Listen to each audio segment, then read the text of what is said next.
The Mojave Desert stretched endlessly in every direction, a sea of sand and scrub brush, baking under the merciless California sun. Heat waves shimmered above the cracked earth, distorting the horizon into liquid mirages that promised water where none existed. The temperature had climbed past 94 degrees an hour ago, and it wasn't even noon yet. Kira Brennan lay perfectly still on a rocky outcrop, her small frame pressed against stone that radiated heat like a griddle. At 5'3" and barely 115 pounds, she looked more like a college student than what she actually was, a predator waiting for the perfect moment to strike. Through the loopholed Mark IV scope mounted on her M24 rifle, she watched a mule deer buck move through the sparse vegetation, 1,856 yards away. That was over a mile. Most people couldn't even see the animal at that distance without optics.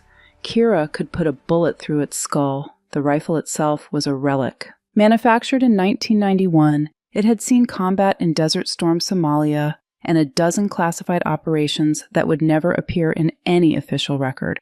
The stock was worn smooth from decades of use, the metal darkened by gun oil and sweat and blood.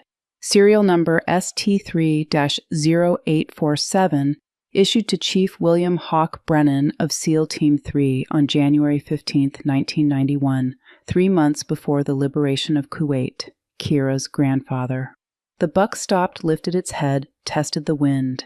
Kira's breathing slowed. 4 count in hold, 4 count out hold. Her heart rate dropped from 70 beats per minute to 54. Training, discipline, the lessons Hawk had drilled into her since she was 11 years old. At this distance, she had to account for everything. Bullet drop, 41.2 minutes of angle.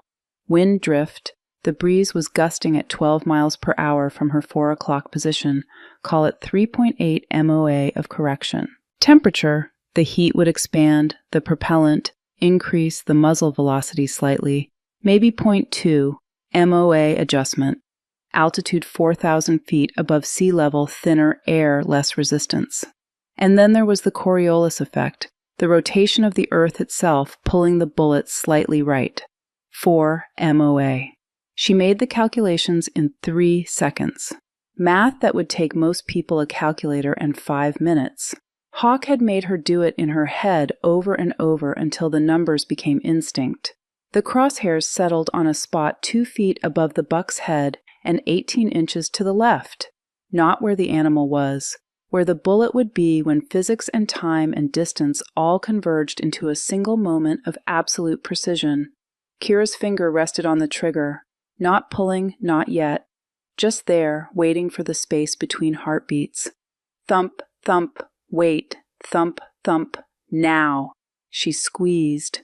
The rifle bucked against her shoulder, the suppressor reducing the crack to a sharp bark that echoed once across the desert and died. The .300 Winchester Magnum round left the barrel at 2,800 feet per second, 5.8 seconds to target. Kira didn't move, didn't blink, just watched through the scope. The buck's head snapped sideways. It dropped like someone had cut its strings. Clean, instant, humane. Kira let out her breath, slowly lowered the rifle, and allowed herself the smallest smile.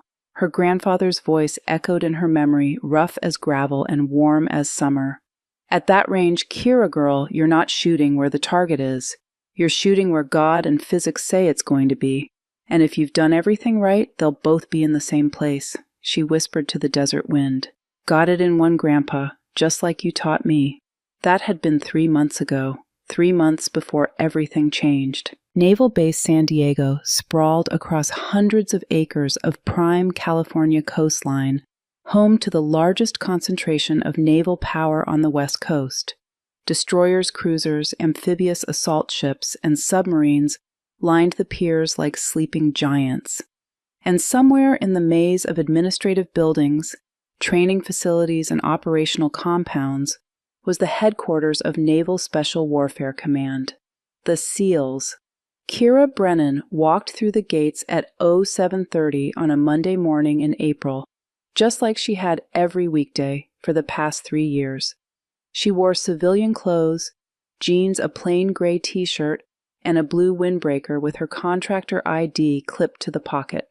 Her dark brown hair was pulled back in a simple ponytail, no makeup, no jewelry except for a simple silver chain around her neck, with her grandfather's dog tags hanging beneath her shirt hidden from view. She looked like exactly what she was supposed to be, a civilian IT contractor. Young, quiet, forgettable. The kind of person who fixed computers when they broke and disappeared into the background the moment the work was done. That was the idea, anyway.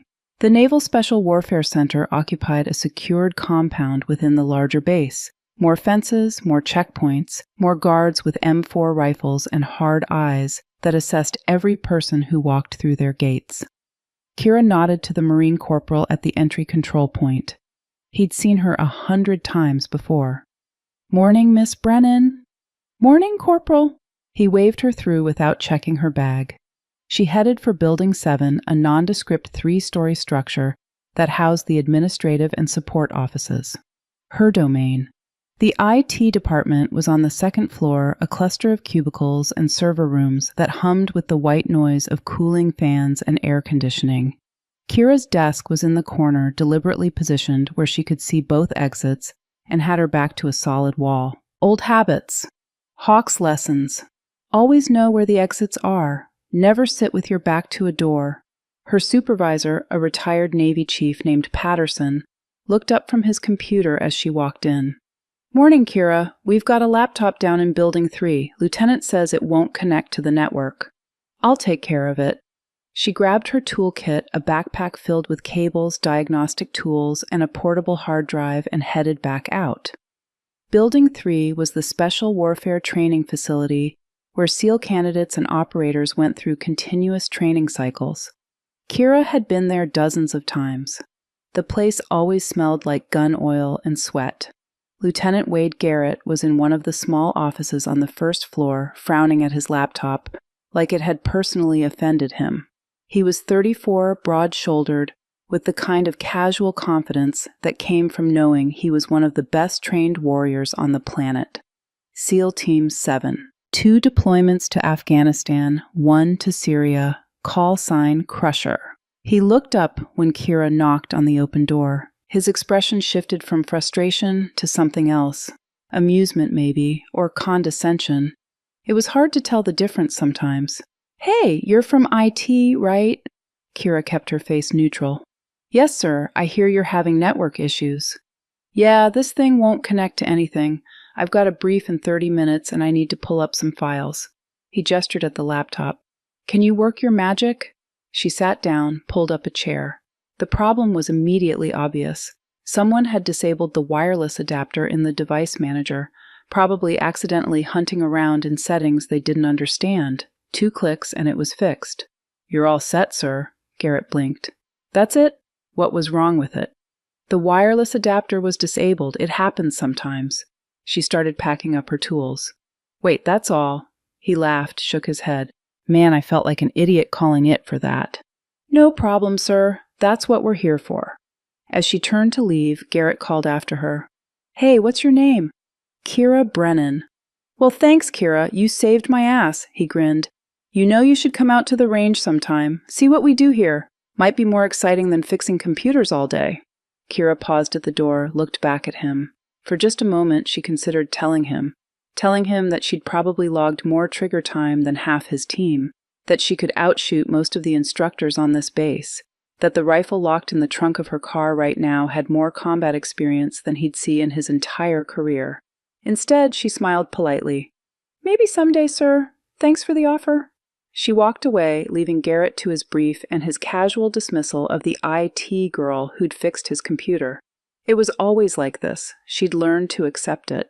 Hawk had prepared her for it. The memory came unbidden, as it often did.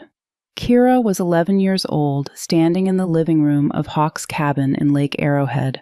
Outside, pine trees swayed in the mountain breeze. Inside, the walls were bare except for a few photographs, Hawk in uniform with his SEAL team, taken in places Kira couldn't name. Her parents had died 2 years earlier. Black ice on a mountain road, New Year's Eve, 2008, gone in an instant. Hawk was all she had left. a taciturn man who'd spent 30 years in the teams and had recently retired. He didn't talk much about what he'd done or seen, but he taught her. God had he taught her. "Come on, Kira girl, let's go shoot." The rifle was taller than she was, a Remington 700 hunting rifle, not the M24 yet. That came later. They hiked up into the mountains behind the cabin to a natural shooting gallery Hawk had set up with steel targets at various ranges. "Shooting isn't about strength," Hawk had said, positioning her behind the rifle. "It's about patience, control, understanding that the gun is just a tool. You're the weapon." He taught her to read the wind, to calculate distances by eye, to control her breathing, her heartbeat, her mind. Most kids her age were playing video games or hanging out at the mall. Kira was learning to put holes in targets at 600 yards. She spent every weekend with Hawk, every summer break, every holiday. The cabin became more home than her aunt's house in San Diego ever did. The rifle became an extension of her body. The mountains became her classroom. By the time she was 14, Kira could calculate bullet trajectories faster than most military snipers. By 15, she was consistently hitting targets at 1,000 yards. By 16, Hawk decided she was ready for the next level. "This rifle has saved my life more times than I can count," he told her one morning in the summer of 2015, carrying a hard case out to the porch. "It's not a toy. It's not even really a weapon. It's a responsibility. You understand." He opened the case. Inside lay the M24, dark and purposeful, smelling of oil and history. "Yes, sir. When you shoot, you better be damn sure about what you're doing, because there's no taking it back. That bullet goes downrange, someone's life changes. Maybe it ends. That's not something to take lightly." "I understand, Grandpa." He'd looked at her with those sharp blue eyes that never seemed to miss anything. "I know you do, Kira. That's why I'm teaching you." From that summer forward, the M24 became hers to train with. Hawk walked her through every aspect of the weapon system, how it breathed in different temperatures, how the barrel heated with sustained fire, how to read mirage through the scope, how to adjust for altitude, humidity, barometric pressure. They'd trained together through her high school years and into college, computer science at San Diego State. Kira had planned to work in cybersecurity, use her brain instead of her trigger finger. But Hawk had made sure she kept up her skills. Every weekend home, they'd shoot. Every summer, they'd train. The training intensified in the spring of 2018. Hawk pushed her harder than ever before, longer distances, more complex calculations, shooting in rain and wind in conditions that would make most shooters pack up and go home. "Why the hurry, Grandpa?" she'd asked one Sunday afternoon, after 6 hours straight on the range. "No hurry, Bull," he'd said, his voice tight. "Just want to make sure you've got everything you need." She hadn't understood then, didn't see the signs, the way he winced when he thought she wasn't looking, the weight he was losing, the way his hands shook slightly when he cleaned the rifle at the end of each session. It wasn't until September 2019 that she found out. Pancreatic cancer. Stage 4. The doctors gave him 3 months. He lasted 5, stubborn to the end. Kira took a leave of absence from her IT job, moved into the cabin full-time. She'd just turned 20 and she was watching the only family she had left die by inches. Hawk refused hospice at first, kept training her even when he could barely stand. They'd go out to the range and he'd sit in a chair calling corrections while Kira shot, teaching her even as his body failed. "At extreme distance, you're not just fighting physics," he told her one October morning, his voice barely above a whisper. "You're fighting doubt. The doubt that says the shot is impossible. The doubt that says you're not good enough. Master that Kira and you can do anything." By December, he couldn't make it out of bed. Kira moved him to hospice on Christmas Eve. She sat beside him every day, holding his hand, reading to him from his training journals. On a Sunday morning in early February 2020 at 03:47, Hawk opened his eyes one last time. "The rifle's yours now," he'd whispered, his voice barely audible. "Everything I know, it's in you. Don't waste it, Kira. Promise me." "I promise, Grandpa." "And Kira, don't let them know. Not until you have to prove it. Make them respect you when it counts. Those had been his last coherent words. He died 6 hours later with Kira sitting beside him, tears streaming down her face, her hand wrapped around his. She'd inherited the cabin, the M24, and a lifetime of training that 99.9% of people would never understand, and an 847-page training journal filled with everything Hawk had learned in 30 years of being one of the deadliest snipers in naval special warfare history. Kira shook off the memory and focused on the present. She had 4 more service calls to complete before lunch. Another laptop, a printer that wouldn't connect, a software installation, and a routine security check on one of the classified networks. Standard stuff. By noon, she'd worked her way through the list and headed to the base cafeteria. The place was packed with sailors and Marines in uniform, a few officers and scattered civilians like herself. She grabbed a sandwich and found an empty table in the corner. She'd just taken her first bite when the cafeteria's PA system crackled to life. Attention all personnel, mandatory all-hands briefing in the base theater at 1300 hours. Repeat, mandatory all-hands at 1300, that is all. Kira checked her watch. 12:15? She had 45 minutes. The theater was in Building 1, the main headquarters structure. By the time Kira arrived, the parking lot was already filling up. Personnel streamed toward the building in groups, speculating about what the briefing might be about. Budget cuts, new deployment cycle, security threat. Kira filed in with everyone else, found a seat in the back row. The theater could hold maybe 400 people, and it was nearly full. Officers and enlisted SEALs and support staff, active duty and civilian contractors. Whatever this was about, it was big enough to pull everyone together. At exactly 1300 hours, the lights dimmed and Rear Admiral Grant Thorne walked onto the stage. Thorne was 58 years old and looked like he could still run a marathon in under 3 hours. Lean, hard, with gray hair cut high and tight, and eyes that had seen combat on 3 continents. He'd started as a SEAL operator in the 80s, worked his way up through the ranks, and now commanded all of Naval Special Warfare West Coast. Men like Thorne didn't call all-hands meetings unless it mattered. He stood at the podium, waited for the murmur of conversation to die down, and spoke. "Good afternoon. I'll keep this brief because I know you all have work to do. I'm here to announce Operation Spear Tip." A PowerPoint slide appeared on the screen behind him. The title, Operation Spear Tip, Naval Special Warfare Sniper Competition. Starting next month, we're holding a sniper competition open to all military personnel attached to this command. SEALs, Marines, Army Special Forces on joint assignment, and anyone else who thinks they can shoot. Thorne's expression was neutral, but there was something in his eyes, a challenge. The competition will take place over 4 days, long-range precision shooting at distances from 600 to 1,500 yards. We'll test every skill that matters: ballistics, wind reading position, shooting, moving targets, and stress management. Another slide, prize information. First place receives $50,000 and an automatic slot in the Advanced Sniper course at Fort Benning. Second and third place receive $10,000 each. But more than that, you'll earn the right to say you're the best precision shooter in naval special warfare. A ripple of interest moved through the crowd.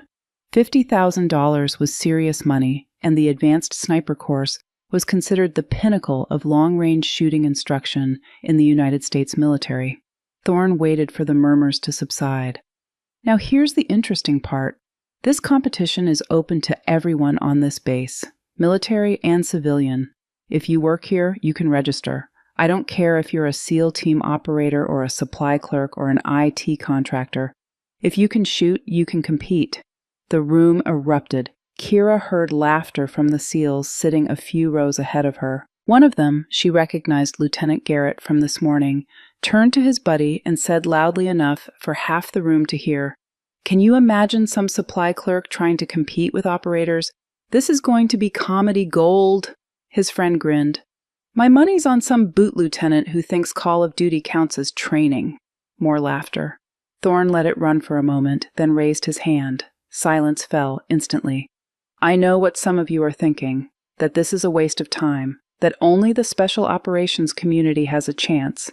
Maybe you're right. His eyes swept the room. Or maybe someone's going to surprise you.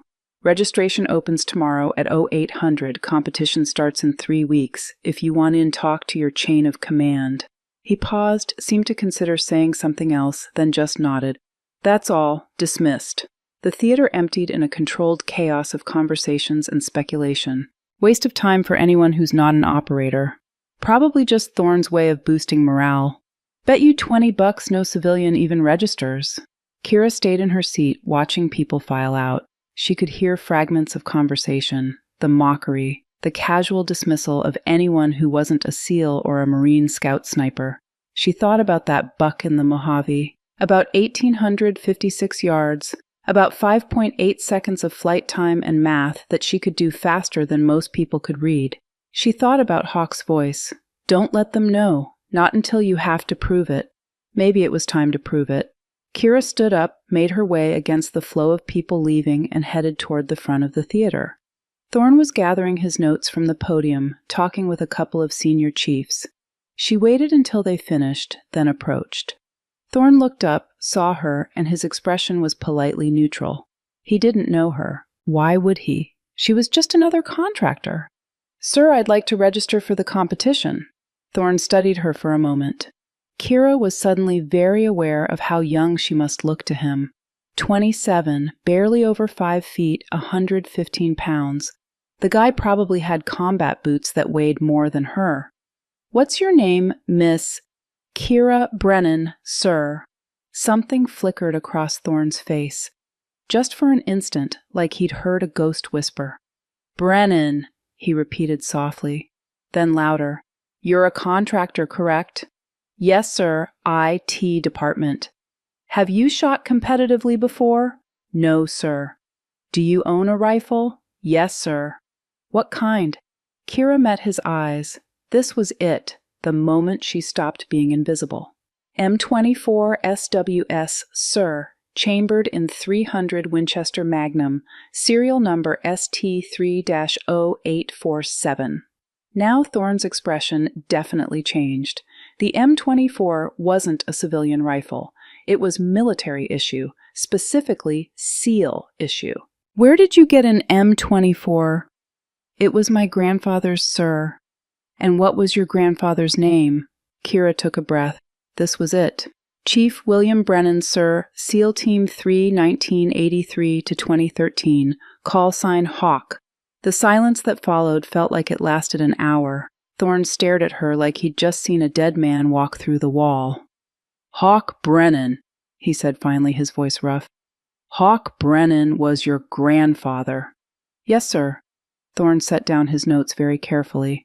I served with your grandfather. Kuwait, 91. He saved my life in Fallujah, 04. He paused. He was one of the finest snipers I ever knew. I didn't know he had family. I'm all that's left, sir. Thorne seemed to be processing something, working through a calculation in his head. His expression shifted from surprise to something harder to read, respect, perhaps mixed with concern. Why do you want to do this? Kira thought about lying, about saying something noble, about honoring her grandfather's memory or testing herself. But Hawk had always insisted on honesty when it mattered. Because he trained me, sir, and I want to know if I'm as good as he thought I was. Thorne studied her for a long moment, then he nodded slowly. Registration opens tomorrow at 0800 Building 7, 3rd floor. You'll need to bring your rifle for inspection and safety check. If it passes, you're in. Thank you, sir. Kira turned to go. Thorne's voice stopped her. Miss Brennan. She looked back. Your grandfather was the best. Thorne shook his head. If he trained you, he trailed off. This is going to be very interesting. Kira allowed herself a small smile. Yes, sir, I think it will be. She walked out of the theater into the bright San Diego afternoon, feeling lighter than she had in years. Behind her, she didn't see Thorne pull out his phone and dial a number he hadn't called in months. The phone rang 3 times before a gravel voice answered. Thorne, been a while. Stone you sitting down. Should I be? Hawk Brennan's granddaughter just registered for spear tip. A long pause. Hawk had a granddaughter. Apparently so, and she claims he trained her. To shoot. She's got his M24. Another pause longer this time. Well, hell, this just got interesting. That's what I said. Thorne ended the call and stood alone on the empty stage, remembering a man who could put bullets through targets at distances that shouldn't have been possible, remembering a voice rough as gravel. Thorne, the secret to long-range shooting isn't the rifle, it's the shooter. You find someone with the gift, someone with the discipline, and you can make miracles happen. Thorne whispered to the empty room. If she's half as good as you were, Hawk, those boys are in for one hell of a surprise. The week that followed was brutal for Kira in ways that had nothing to do with preparation. Word spread fast in the close-knit special warfare community. The IT girl had registered for spear tip. By Wednesday, Kira couldn't walk through the compound without hearing whispers or seeing poorly concealed smirks. Someone had created a betting pool on how badly she'd do.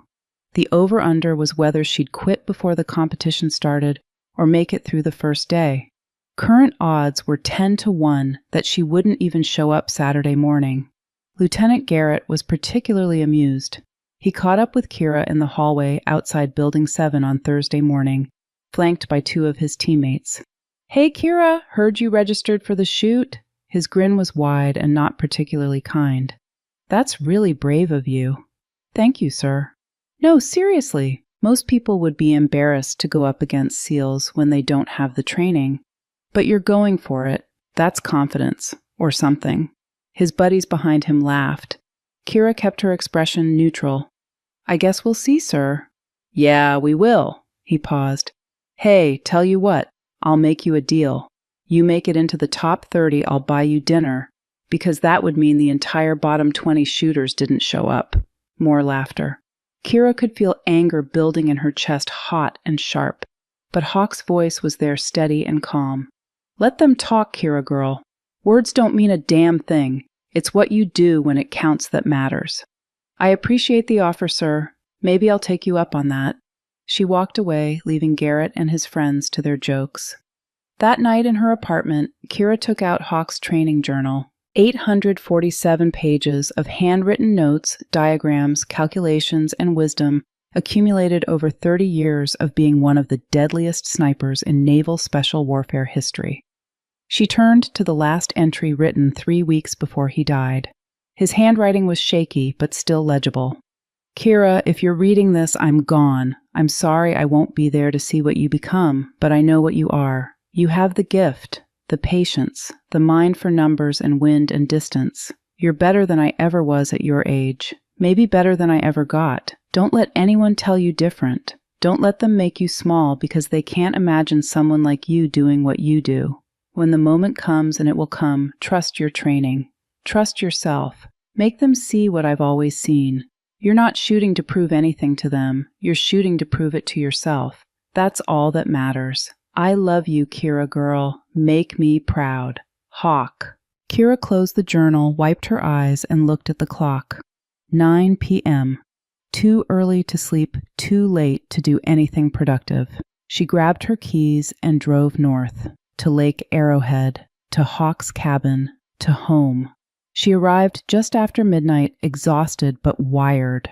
The cabin looked exactly as it had the day Hawk died.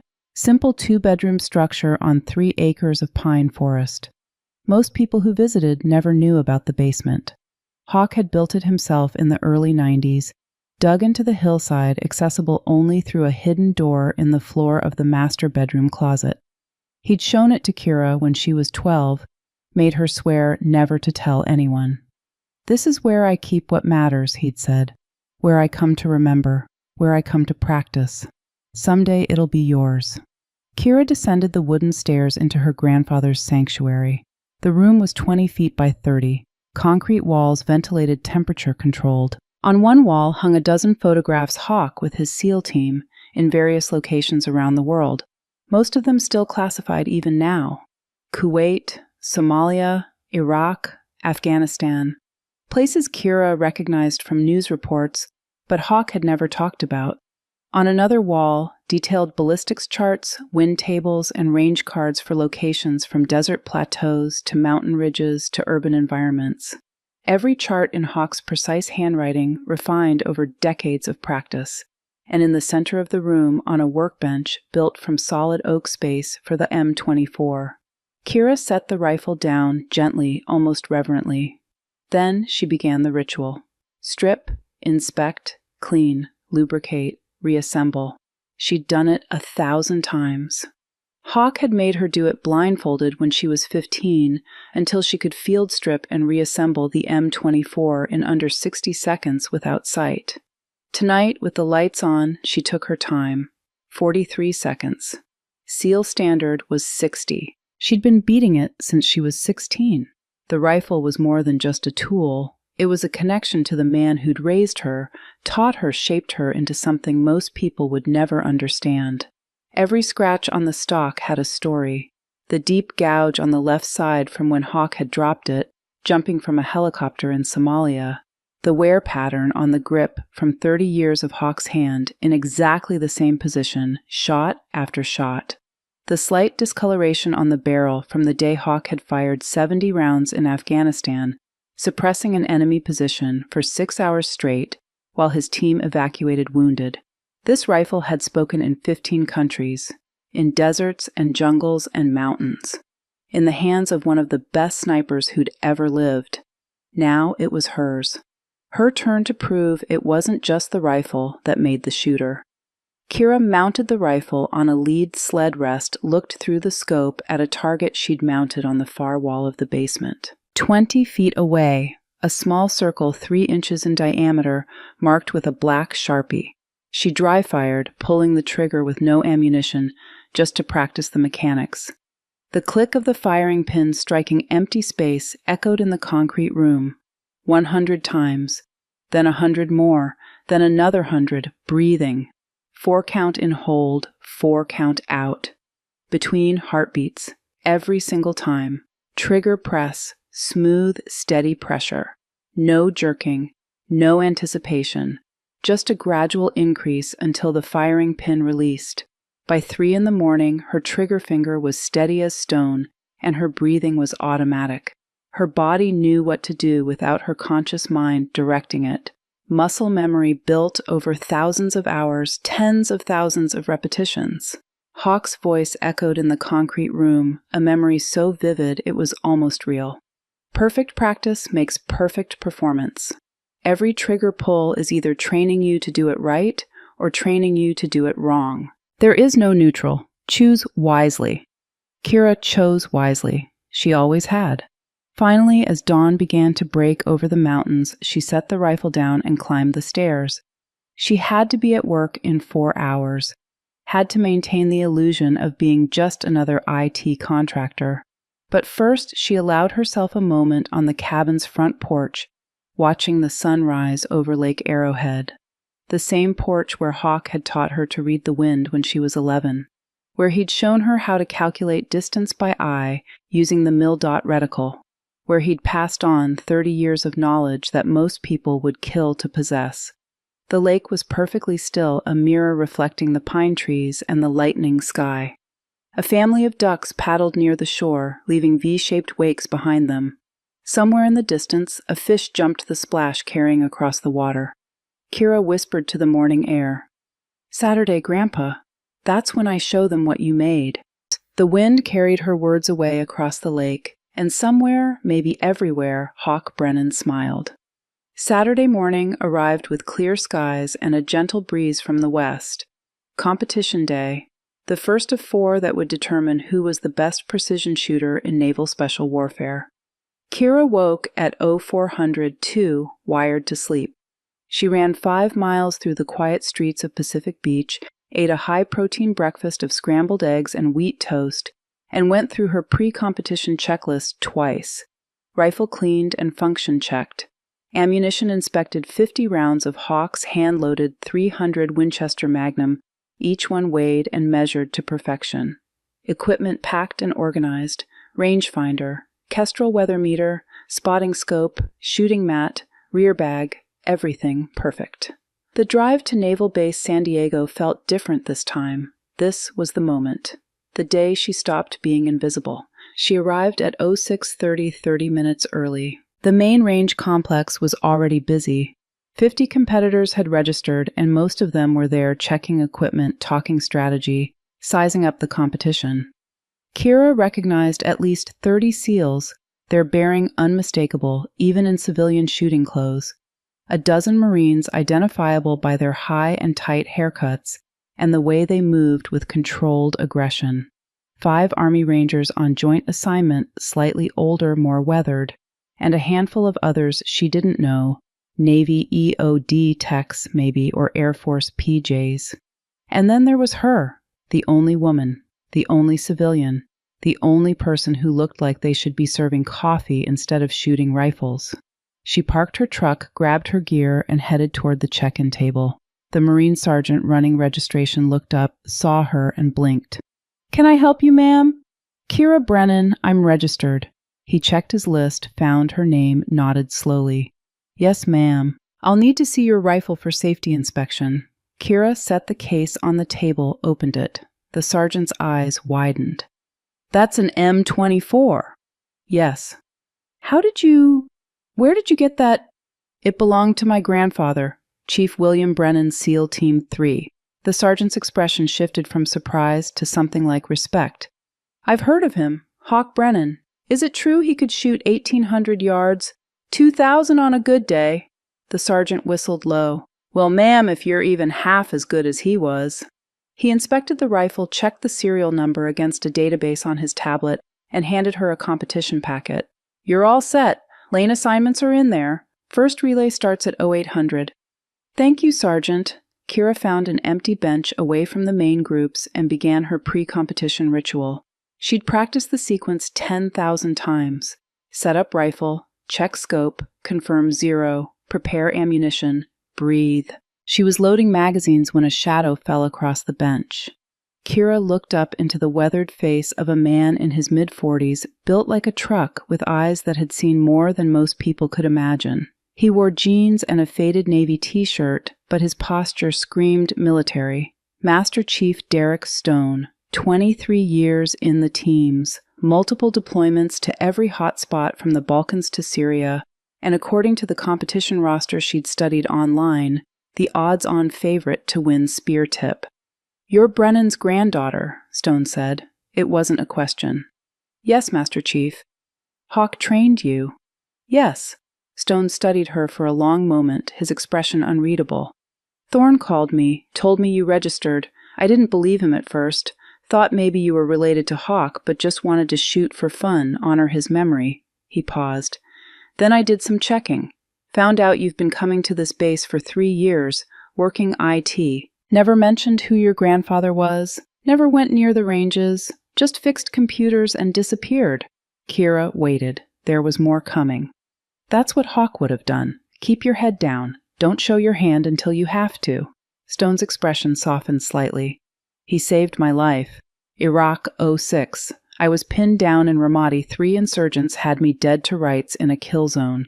Hawk was on overwatch 1,100 yards out. He put all 3 down in 4 seconds. Headshots, 3 targets, 4 seconds. Stone shook his head at the memory. "I owed him, still do. Never got to tell him that before he died." "He never mentioned it, Master Chief. That was Hawk. Never talked about what he did." Stone was quiet for a moment. Then, "What's your best distance?" Kira met his eyes. 1,856 yards, mule deer buck, Mojave Desert, 3 months ago, headshot." Stone's eyebrows rose. 1,856, moving target. Walking, slow. Wind 12 miles per hour, variable direction. Stone let out a long breath. "Well, hell, Hawk really did train you." He offered his hand. "Good luck today, Miss Brennan. You honor his memory by being here." They shook. Stone's grip was firm but not crushing, respectful. "One more thing," Stone said. "Some of these guys aren't going to like it when you shoot well. They've got egos, reputations. The idea of getting beat by a civilian contractor, especially a woman?" He shrugged. "Just be ready for that." "I've been dealing with that my whole life, Master Chief." Stone smiled slightly. "I bet you have. See you on the line." He walked away, and Kira saw him say something to a group of SEALs nearby. They all turned to look at her. The mockery from earlier in the week was gone from their expressions. Now they just looked curious, maybe a little worried. Good. At 07:45, Rear Admiral Thorne walked onto the range with a megaphone and a clipboard. "Good morning, shooters. Welcome to Operation Spear Tip. You all know the rules. Today is qualification day. 600 yards, 5 shots, 5 minutes. You need a minimum score of 40 out of 50 to advance to Day 2. Top 30 scores regardless of qualifying threshold. Any questions?" "None. Outstanding. First relay to the line. That's shooters 1 through 10. Kira checked her packet. She was shooter number 43. Fourth relay. She had time to observe. The first relay moved to their lanes. 10 shooters, 10 targets at 600 yards. 600 was considered the bread and butter range for military snipers. Not too close, not too far. A competent shooter should hit center mass every time. Thorne raised his hand. "Relay 1, make ready."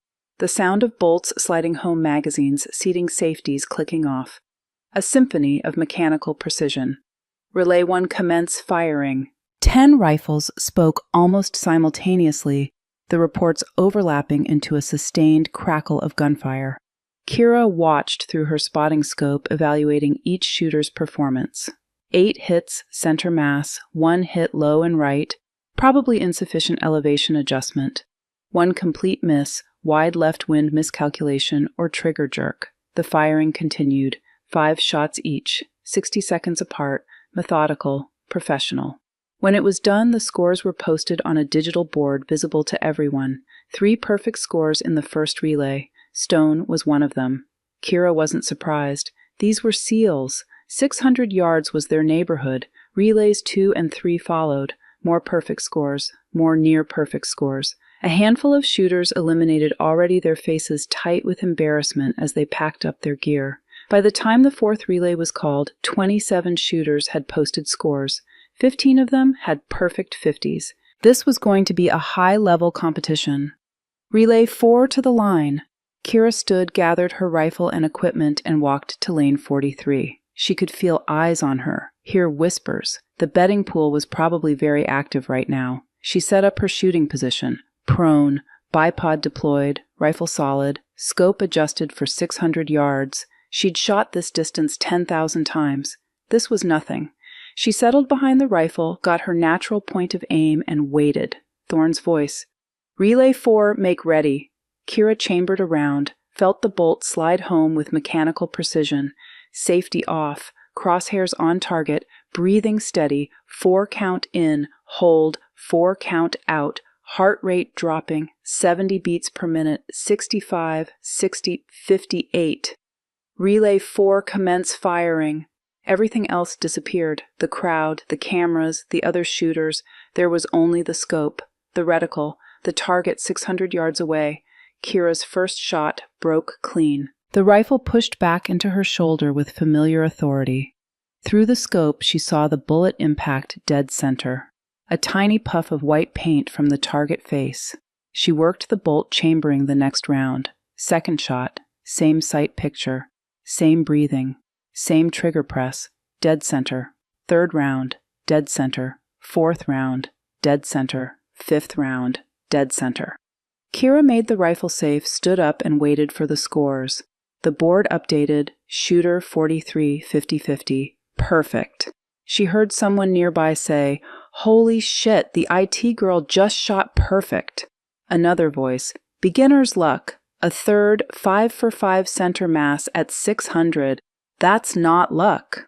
Kira kept her expression neutral, started gathering her equipment. Around her, the attitude had shifted. Not mockery now, not quite respect, but something closer. Attention. Recognition that she might actually belong here. Stone caught her eye from across the range, gave her a small nod of approval. Thorne was watching her too, his expression unreadable. The remaining relays fired. When all 50 shooters had posted scores, 31 had qualified for Day 2. 8 of them had perfect 50s. Kira was one of them. Thorne took the megaphone again. "Well done, shooters. For those who qualified, Day 2 is next Saturday, same time. 800 to 1,000 yards changing conditions. For everyone else, Thank you for competing. Dismissed. As people started to leave, Lieutenant Garrett appeared in front of Kira. The smug confidence from earlier in the week was gone. Now he just looked uncomfortable.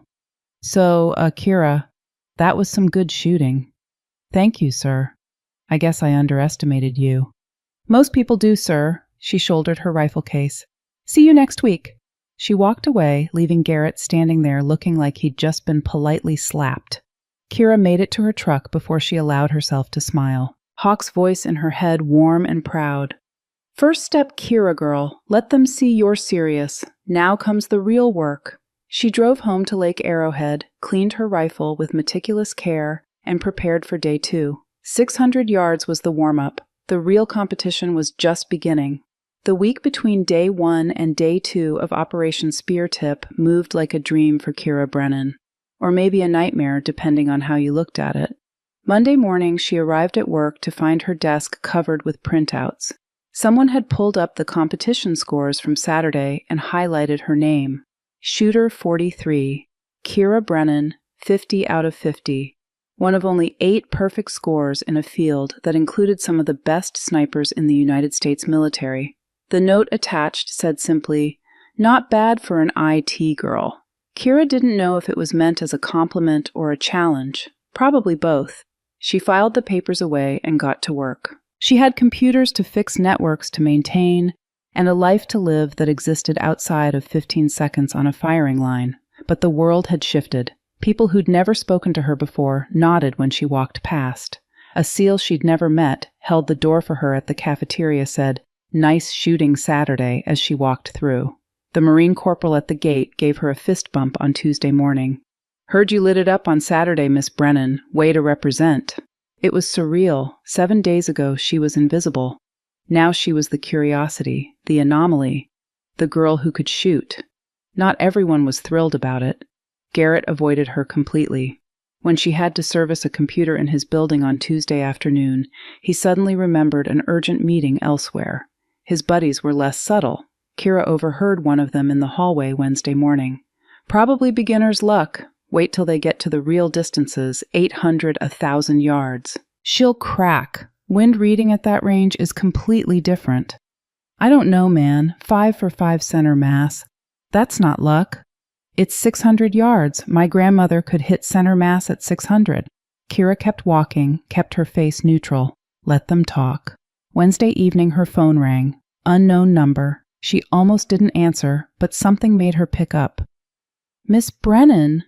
The voice was familiar, rough and weathered. "Master Chief Stone." "Call me Stone. Listen, I'm calling because I wanted to give you a heads up about Saturday." Kira sat down on her apartment's small balcony watching the sunset over the Pacific. "What kind of heads up?" "Day 2 is where the competition really starts, 800 to 1,000 yards. And they're going to throw conditions at you. Wind mirage moving targets. They want to see who can adapt and who falls apart when the variables stack up." "I understand." "I'm sure you do. Hawk trained you." Stone paused and Kira heard traffic noise in the background. He was driving somewhere. "But there's something else. Something Hawk told me 18 months before he died. He called me up out of the blue one night. I hadn't heard from him in 2 years. He said, 'Stone, I'm training my granddaughter. If she ever comes to the teams, watch her 6. I didn't understand what he meant then. Thought maybe he was teaching you to shoot for fun. Now I do." Kira felt her throat tighten. He knew. 18 months before he died, he knew this would happen. He knew he was dying, and he spent every moment of those 18 months preparing you for this. Not just the shooting, Kira. Everything. The pressure, the doubt, the moment when you have to prove you belong. Stone's voice softened. "He made you ready. Trust that." "I will. One more thing. Close your eyes before you shoot. Block out the crowd, the cameras, the noise. Make it feel like Sunday morning in the Mojave. Just you and the target. Can you do that?" "Yes." "Good. See you Saturday. And Kira, keep making Hawk proud." The line went dead. Kira sat on the balcony until full dark thinking about Hawk. About 18 months of knowing. 18 months of preparing her for a moment he'd never see. The weight of that knowledge settled on her shoulders like a physical thing. That night she couldn't sleep. At midnight she gave up, got in her truck, and drove north to Lake Arrowhead. The cabin was dark and silent when she arrived. She let herself in, went straight to the master bedroom, and opened the hidden door in the closet floor. Down in the basement, surrounded by Hawk's photographs and ballistics charts, Kira went to the M24's case. She'd cleaned the rifle after day one, but now she inspected it again with meticulous care. That's when she found it, a hidden compartment in the case lining. So well concealed she'd never noticed it before, even after 6 years of owning the rifle. A false bottom that lifted out to reveal a shallow space beneath, inside an envelope. Her name written on the front in Hawk's handwriting. Kira's hands shook as she opened it. The letter read, "Kira, if you're reading this, you're in deep. Probably competition day 2 or 3. People are watching now. The pressure's building. Don't let them in your head. Remember what I taught you at extreme distance. You're not fighting wind or gravity. You're fighting doubt. Doubt says the shot's impossible. Doubt says you're not good enough. Doubt says you don't belong there with those SEALs and Marines. Master that doubt, Kira, and you can do anything. The math is easy, the wind is predictable, the rifle is just a machine. But your mind, that's the real battlefield. I believe in you, Kira girl. I always have. Prove it to yourself. That's all that matters. Love, Hawk." She read it 3 times, tears blurring the words. Then she set it aside, took the M24 to the workbench, and began her ritual. 300 dry-fire repetitions. 300 perfect trigger presses. By the time she was done, her finger was steady as stone, and the doubt Hawk had warned about was nowhere to be found. She drove back to San Diego at 0400, got 2 hours of sleep, and arrived at work looking like she always did. Quiet, unremarkable, the IT girl. But inside, she was a coiled spring, ready. Friday afternoon, Lieutenant Garrett appeared at her desk. This time he was alone. His expression was different, not the smug condescension from before, but something closer to genuine awkwardness. "Kira, got a minute?" She looked up from her keyboard. "Of course, sir. What do you need?" Garrett pulled up a chair, sat down, and was quiet for a moment as if gathering his thoughts. "I wanted to apologize for how I treated you before the competition started. The jokes, the condescension. It was unprofessional and disrespectful." Kira studied him. The apology seemed genuine. "Thank you, sir. I appreciate that. I underestimated you. A lot of us did. We saw a young woman in IT and made assumptions." He shook his head. "We were wrong. What you've done in this competition, it's extraordinary. You've earned respect, mine included. I wasn't trying to earn anyone's respect, sir. I was just trying to honor my grandfather's training. Hawk Brennan. I've been reading about him since you started shooting. The man was a legend. Did you know there are stories about him on SEAL forums, shots he made that people still talk about decades later? Iraq, Afghanistan places that are still classified." Kira smiled slightly. "He didn't talk much about his work, but yes, I knew he was exceptional. He must have been one hell of a teacher. The best." Garrett stood. "Well, good luck tomorrow, and for what it's worth, I'm rooting for you now. Go show those guys what Hawk's granddaughter can do." After he left, Kira sat in the quiet of her cubicle and felt something shift. Respect, validation, recognition. The things she'd told herself she didn't need but secretly had wanted all along. Hawk had been right. Proving yourself on your own terms was worth more than any amount of empty praise. That night, she packed her truck with everything she'd need for day 2, checked and double-checked every piece of equipment, went to bed at 8 p.m., forced herself to sleep through sheer discipline. Tomorrow was the day that would separate the shooters from the snipers.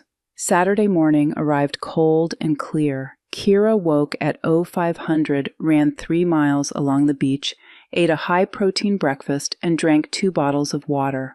Hydration and physical readiness mattered. Hawk had insisted on it. A tired body made a sloppy mind, and a sloppy mind missed shots. She loaded her truck and made the drive to Naval Base San Diego, arriving at 0645. The range was already active. 31 shooters had qualified from day 1. This morning would winnow that number down to 10. The setup was different this time. 3 separate firing points, each with its own set of targets at varying distances: 800 yards, 900 yards, 1,000 yards. And unlike day 1, the conditions were going to change throughout the morning. The wind was already gusting flags snapping on their poles. The temperature was supposed to climb into the high 80s by noon, creating heat mirage that would make ranging and shot placement significantly harder. This was where shooters started to separate. This was where skill showed. Kira checked in, drew her lane assignment number 17 this time, and set up her equipment. The M24 came out of its case looking exactly as it always did, worn but immaculate, ready. Around her, other shooters were doing the same. Stone was 3 lanes down, running through his pre-shoot checklist with methodical precision. Gunnery Sergeant Royce Camden, the Marine who'd shot perfect on day 1, was on Kira's left. A SEAL lieutenant was on her right. Thorne appeared on the range at 0730 with his megaphone and a tablet computer. "Good morning, shooters. Welcome to day 2. Here's how this works. 3 stages. Stage 1, 800 yards, 3 shots. Stage 2, 900 yards, 3 shots with active wind conditions. Stage 3, 1,000 yards, 4 shots at moving targets. Total possible score, 100 points. Top 10 advance to day 3. Questions?" A hand went up. Staff Sergeant Miller from SEAL Team 7. "Sir, what's the wind speed we're looking at?" Thorne checked his tablet. "Currently gusting 8 to 12 miles per hour from the southwest. Expected to increase to 12 to 15 by stage 3. Murmurs ran through the group. 12 to 15 at 1,000 yards was serious wind. That could push a bullet off course by several feet if you didn't calculate correctly. Thorne continued. "One more thing. Moving targets in stage 3 will be traveling at approximately 2 miles per hour. Human walking speed. You'll have 30 seconds to engage each target once it enters your field of view. Miss your window, miss the shot. This is about speed and accuracy under pressure. Understood?" "Yes, sir." "Outstanding. Relay 1 to the line." Kira was in relay 3. She had time to observe, to see how others handled the conditions, to learn the range before she had to perform on it. Relay 1 moved to their positions. 10 shooters. Stage 1, 800 yards. The targets were standard military silhouettes, 18 by 30 inches, a human torso. At 800 yards, they looked impossibly small through the scope. Relay 1, make ready. The familiar sounds. Bolt's magazine's breathing. Relay 1, commence firing. Kira watched through her spotting scope. The wind was tricky, switching direction every few seconds. She saw one shooter's first round land a foot left of target. He'd overcorrected for wind. Another shooter's round hit low, insufficient elevation adjustment. But most of them were good. These were professionals. They knew their craft. By the end of stage 1, most shooters had posted 28 to 30 points out of a possible 30. 3 had perfect scores: Stone Camden and Chief Petty Officer Dalton Hayes. Relay 2 fired, more of the same. High scores, a few mistakes, but not many. One more perfect score, a SEAL Lieutenant Kira didn't know. Then Relay 3 was called. Kira moved to lane 17, set up, and waited. The wind had picked up slightly since Relay 1. She could feel it on her face, see it in the grass between her position and the target. 12 miles per hour, maybe 13 from 2 o'clock. At 800 yards, a 12-mile-per-hour crosswind would push a .300 Winchester Magnum round approximately 16 inches off course. She needed to aim 16 inches into the wind to compensate. Relay 3, make ready. Kira chambered around, safety off, eye to scope. The target filled her field of view. She adjusted her point of aim. 16 inches right, accounting for the wind pushing her bullet left. Relay 3, commence firing. First shot, the rifle kicked. Through the scope, she saw the bullet impact center mass. Perfect. Work the bolt. Second round, same wind, same correction. Squeeze in center mass. Third round. But the wind had shifted. She could feel it. Now it was coming from 3 o'clock instead of 2. 15 miles per hour instead of 12. She adjusted on the fly. 20 inches right instead of 16. Squeeze, center mass. Kira made the rifle safe and waited. Around her, other shooters finished their strings. The scores posted. Shooter 1730 out of 30. Perfect. Only 4 perfect scores in Stage 1 across all relays. Kira was one of them. The other 3 were Stone, Camden, and Hayes. Stage 2 started immediately. 900 yards. Wind conditions. This was where things got interesting. At 900 yards, that same 15-mile-per-hour wind would push the bullet nearly 24 inches off course. And the wind wasn't steady anymore. It was gusting, swirling, unpredictable. You couldn't just calculate once and shoot. You had to read the wind for every single shot, adjust in real time, trust your instincts. This was art as much as science. Hawk had called it speaking to the wind. You had to listen to what it was telling you and respond. Relay 1 struggled. Kira watched shooters miss by inches, by feet. The wind was eating them alive. By the end of Stage 2, only 2 shooters had perfect scores, Stone and Camden. Relay 2 did marginally better. 1 perfect score from the SEAL lieutenant. Relay 3 moved to the line. Kira took her position, checked. The wind flags, felt the breeze on her face. The wind was worse now, gusting between 12 and 18 miles per hour, variable direction.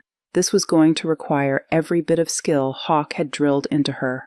Relay 3, make ready. Kira chambered her first round. Through the scope, the target at 900 yards looked like a postage stamp. She watched the mirage, the heat waves rising from the ground between her and the target. The mirage was boiling hard to the right. That meant wind from the left, strong wind. She held her crosshairs 28 inches left of center, accounting for the wind pushing right. Relay 3, commence firing.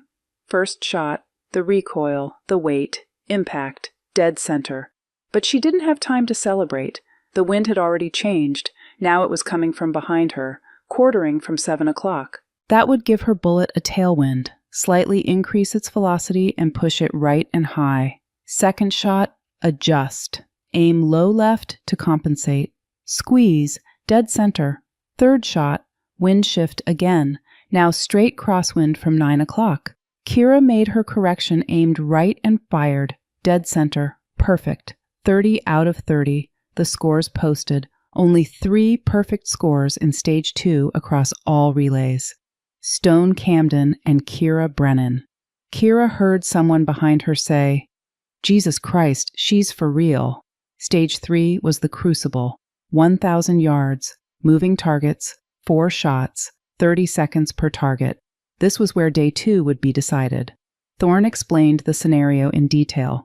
4 human-shaped targets would move laterally across the range at walking speed, approximately 2 miles per hour. Each target would be visible for roughly 45 seconds, but shooters only had 30 seconds from when the target entered their lane to take the shot. Miss your window, get a 0 for that target. It was a simulation of real combat conditions. Targets didn't stand still. Enemy combatants moved. Snipers had to calculate not just where the target was, but where it would be when the bullet arrived. At 1,000 yards, a .300 Winchester Magnum bullet took approximately 1.4 seconds to reach the target. In 1.4 seconds, a person walking at 2 miles per hour would travel about 4 feet. You had to aim 4 feet ahead of where they were and trust that physics and timing would intersect perfectly. Hawk had trained Kira on moving targets since she was 17. He'd made her calculate the math 1,000 times. Lead distance, angular velocity, time of flight. It was all second nature now. But knowing the math and executing under pressure were 2 different things. Relay 1 moved to the line. Kira watched the first shooter engage. He fired at the first moving target. Miss. The bullet hit the berm behind where the target had been. He'd led too much, overcorrected. Second target, miss again. Third target, hit, but low and right, not center mass. Fourth target, miss. 8 points out of 40 possible. Brutal. The rest of Relay 1 didn't fare much better.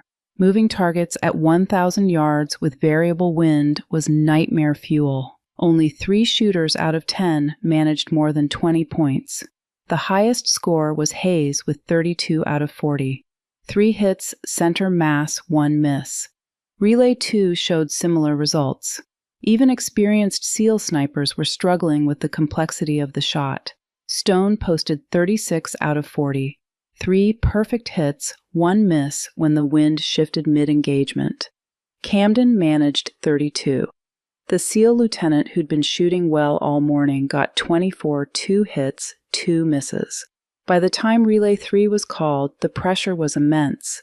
Kira could feel it, thick in the air like humidity before a storm. This was where reputations were made or destroyed. This was the shot that would determine who advanced and who went home. Kira took her position at lane 17 for the last time today. 1,000 yards downrange, she could see the mechanism that would move the targets. 4 tracks, targets mounted on motorized sleds, simple in concept, devastating in execution. She did the math one more time. 1,000 yards.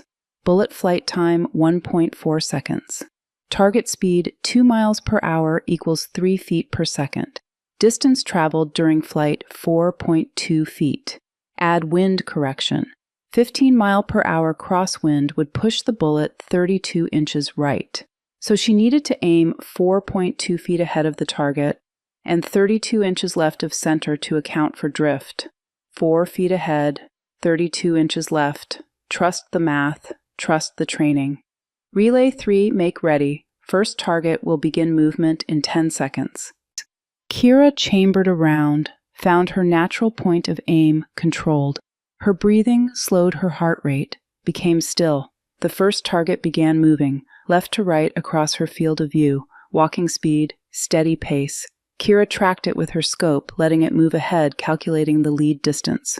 4 feet ahead, 32 inches left. Crosshairs settled on empty space in front of the target. Squeeze. The rifle spoke. Kira worked the bolt immediately, already tracking for the second shot, but kept one eye on the first target.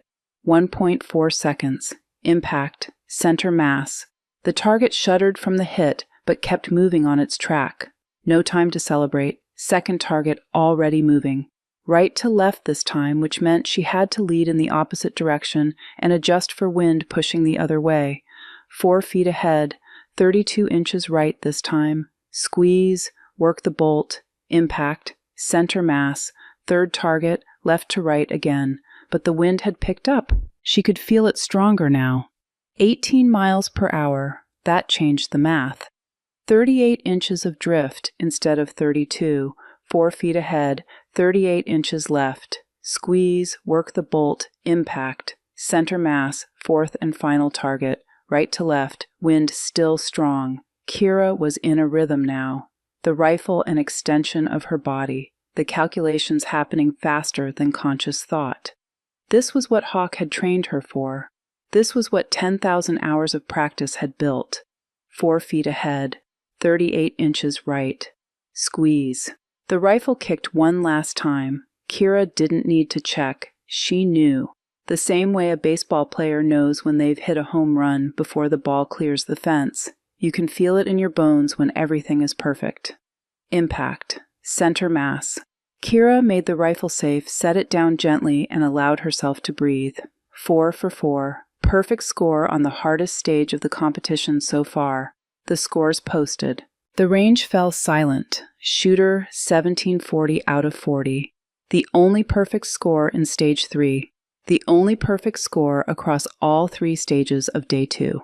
Kira Brennan had just shot 100 out of 100 possible points. Thorne's voice came over the loudspeaker, quiet and measured. Ladies and gentlemen, we have just witnessed the first perfect score in the history of Operation Speartip Day 2. Kira Brennan, 100 out of 100. The silence broke. Not with applause, this was a military competition, not a sporting event, but with a murmur of voices, disbelief and respect mixing in equal measure. Stone was the first to reach her. He extended his hand, his weathered face showing genuine admiration. That was extraordinary shooting, Miss Brennan.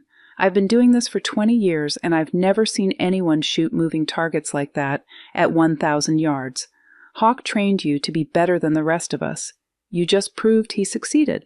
Kira shook his hand, felt tears threatening, but forced them down. Thank you, Master Chief. Camden approached, next the big Marine, grinning despite having just been beaten. "Ma'am, that was beyond impressive. I don't know what Hawk taught you, but whatever it was, it worked. That last target wind shifted mid-flight, and you still center-punched it." "Thank you, Gunnery Sergeant." Other shooters came by. Hayes, Miller, the SEAL lieutenant, offering respect, asking questions. "How did you calculate that fast? How did you read the wind? Where did you train?" Kira answered politely, but didn't give away any secrets. Hawk had taught her that too. Never explain your edge. Let your work speak for itself. Thorne called everyone together for final announcements. "Well done, shooters. The top 10 advancing to Day 3 are posted on the board. Day 3 will be next Saturday, 0800 hours. Extreme long range, 1200, 1300, and 1400 yards. Bring everything you've got, because this is where champions are made. Dismissed." Kira checked the leaderboard. 1. Kira Brennan, 150 over 150. Perfect across 2 days. 2. Derek Stone, 146 over 150. 3. Royce Camden, 138 over 150. 4. Dalton Hayes, 132 over 150. The margin was significant. 4 points over Stone, the odds-on favorite and a 23-year SEAL veteran. 12 points over Camden, one of the Marine Corps' best scout snipers. As she packed up her equipment, Thorne approached. He'd been watching from the tower all day, observing every shot through high-powered binoculars. "Miss Brennan, a word." "Yes, sir." Thorne waited until they were out of earshot of the other competitors. His expression was serious, almost grave. "That was remarkable shooting today, the moving targets especially. I've seen a lot of snipers in my career, a lot of very good snipers. What you did today was at the level of the best I've ever seen." He paused. "Do you understand what that means?" Kira wasn't sure how to answer. "Sir, it means I did what my grandfather taught me to do. It means you've got the attention of people who matter. Naval Special Warfare Command is watching this competition closely. We're always looking for talent, for people who can do things others can't." Thorne's eyes held hers. "When this is over, regardless of how you place, there will be opportunities, if you want them." "What kind of opportunities, sir?" "The kind your grandfather had, the kind that matter." Thorne glanced around, making sure they were still alone. "But first you've got to finish what you started. Day 3 is going to test you in ways you haven't been tested yet. Not just your skills, but your mind, your composure. Can you handle that?" Kira thought about Hawk's last words to her. "Don't waste it. Make them see." "Yes, sir, I can handle it." Thorne smiled slightly. "I believe you can." He paused. "There's something you should know. That rifle you're shooting, Hawk's M24. I was there when it was issued to him. Kuwait, January 91. We were preparing for the ground invasion. Hawk had just transferred to our team from Team 5. He showed up with his gear and that rifle, and the first thing he did was go out to the range and put 10 rounds through the same hole at 1,000 yards. I'd never seen anything like it. Still haven't until today." Kira felt her throat tighten. "He never told me that story." Hawk didn't tell a lot of stories, but he made damn sure his skills lived on. Thorne put a hand on Kira's shoulder, a rare gesture of familiarity from a flag officer. "That rifle has been in combat in 15 countries. It's saved countless lives, and now it's in your hands. Use it well, Kira. Honor what it represents." "I will, sir. I promise." Thorne nodded and walked away, leaving Kira standing alone on the range with the sun climbing toward noon and the wind still gusting across the empty lanes. She looked down at the M24 in its case. The metal showed years of wear, the wood grain darkened by oil and time. A tool that had seen more than most soldiers ever would, a responsibility passed down through blood and training. Hawk's voice whispered in her memory. "That rifle is more than a weapon, Kira. It's a promise. Every time you shoot it, you're promising to be worthy of the trust someone put in you. Don't ever break that promise." Kira closed the case gently, reverently. "I won't, Grandpa. I swear I won't." The drive back to Lake Arrowhead felt longer than usual. Kira's mind was racing, replaying every shot from the day, analyzing what had gone right and what could be improved. Perfect score or not, there was always room to be better. That was what Hawk had taught her. By the time she reached the cabin, the sun was setting behind the mountains, painting the lake in shades of gold and crimson. She carried the M24 inside down to the basement and began the cleaning ritual. Strip, inspect, clean, lubricate, reassemble. The meditation of maintenance. As she worked, Kira thought about day 3. Extreme long range, 1,200 to 1,400 yards. Thorne had been right when he said it would test more than just shooting skills. At those distances, you weren't just fighting wind and bullet drop, you were fighting the Earth itself. The Coriolis effect, the rotation of the planet, would push the bullet noticeably right in the northern hemisphere. Temperature variations between the firing point and the target could change air density enough to affect trajectory. Even the angle of the sun could create optical distortions that made ranging difficult. But Hawk had trained her for exactly this. She'd shot 1,500 yards, 1,800 yards. She knew what extreme distance felt like, how the rifle behaved, how the math got more complex and the margin for error shrank to nothing. She could do this. She would do this. Kira finished cleaning the rifle, carried it back upstairs, and set it in its case by the door. Tomorrow was Sunday. She'd spend the day at her private range in the desert shooting long range, confirming her data, making sure everything was perfect. But tonight she allowed herself a moment of quiet pride.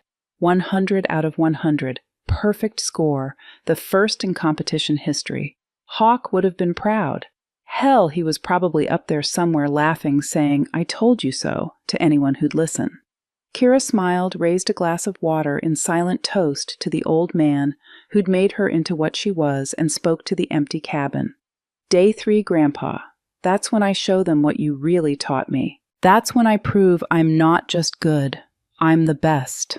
The cabin didn't answer, but Kira swore she could feel a presence, warm and familiar, like Hawk was standing right behind her, hand on her shoulder, ready to guide her through whatever came next. Ready or not, day 3 was coming. And Kira Brennan intended to make history. Sunday morning sun broke over the Mojave Desert like a promise.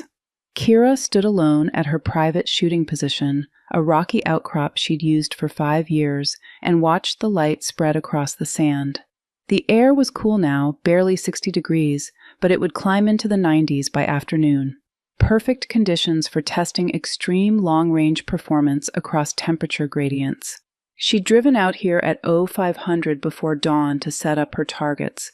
4 steel silhouettes at precisely measured distances, 1,200 yards, 1,300 yards, 1,400 yards, and 1,500 yards. The last one wasn't part of next Saturday's competition, but Kira wanted to shoot it anyway. Needed to remind herself that she could reach beyond what the competition demanded. The M24 lay on its bipod barrel, cold waiting.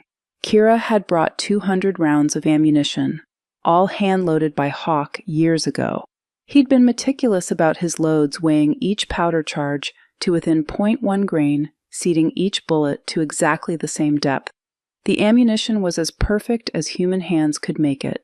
She settled into position behind the rifle, checked her equipment one more time. Rangefinder, Kestrel weather meter, ballistic calculator. She didn't actually need the calculator anymore. Hawk had made her memorize the tables until she could call corrections faster than any computer, but she liked having it as backup. Trust but verify. The 1,200-yard target came into focus through the loopholed scope. At this distance, the 18 by 30-inch steel plate looked impossibly small, barely visible even at 16 power magnification. Kira dialed in her elevation correction, 35.4 minutes of angle. The scope clicked as she turned the turret, each click representing 1/4 MOA of adjustment. Wind was light this morning, 3 miles per hour from her 8 o'clock. At 1,200 yards, that would push the bullet about 12 inches right. She held left to compensate. Breathing, 4 count in, hold, 4 count out. Heart rate dropping, 58 beats per minute, 54, 52 between heartbeats. Squeeze. The rifle barked. The suppressor turned the explosion into a sharp crack that echoed once and died. Through the scope, Kira watched. 4.6 seconds of flight time at this distance. The bullet arced through space, fighting gravity and wind and the rotation of the Earth itself. Ping. The distinctive sound of lead striking steel carried back across the desert. Dead center hit. Kira smiled. Still got it.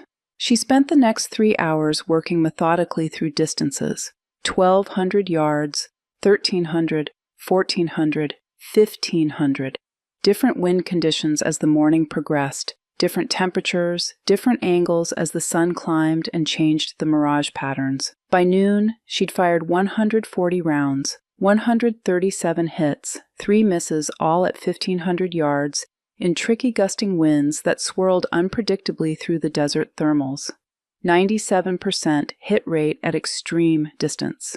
Hawk would have been satisfied with that, barely. As Kira packed up her equipment, her phone buzzed. Text message from Stone. "This is Stone. Hope you don't mind. Thorne gave me your number. Wanted to see if you'd be interested in meeting tomorrow. Got some intel about day 3 you might find useful." Kira considered. Stone had been nothing but respectful since the competition started. More than that, he'd gone out of his way to be helpful, to honor Hawk's memory by supporting his granddaughter. She trusted him, as much as she trusted anyone. She typed back, "Coffee sounds good. When and where?" The response came immediately. 0700 Starbucks off base on Harbor Drive. My treat. See you there. Kira finished packing, took one last look at the desert range where she'd spent so many hours with Hawk, and drove back toward civilization. Tomorrow would bring new information. Saturday would bring the final test. She was ready. The Starbucks was busy when Kira arrived at 06:55 Monday morning. She spotted Stone immediately. Hard to miss a 6'2" former SEAL with the bearing of a man who'd spent decades in combat zones. He'd already secured a table in the corner, back to the wall eyes on both exits. Old habits. Kira grabbed a coffee and joined him. Stone stood when she approached, a gesture of respect that surprised her. "Miss Brennan, thanks for meeting me." "Call me Kira, and thank you for reaching out, Master Chief." "Stone," he smiled. "We're off base. No rank here." They sat. Stone studied her for a moment with those sharp eyes that seemed to see through pretense and straight to truth. "You did something remarkable on Saturday, he said finally. "Perfect score on day 2. Nobody's ever done that before, not in the 5 years we've been running Spear Tip." "I had good training." "You had the best training. Hawk was legendary, but training only takes you so far. What you did on those moving targets, that was instinct. Natural talent combined with perfect preparation. It's rare, exceptionally rare." Kira sipped her coffee, waited for him to get to the point. Stone wasn't the type to waste words. "Day 3 is going to be different," Stone continued.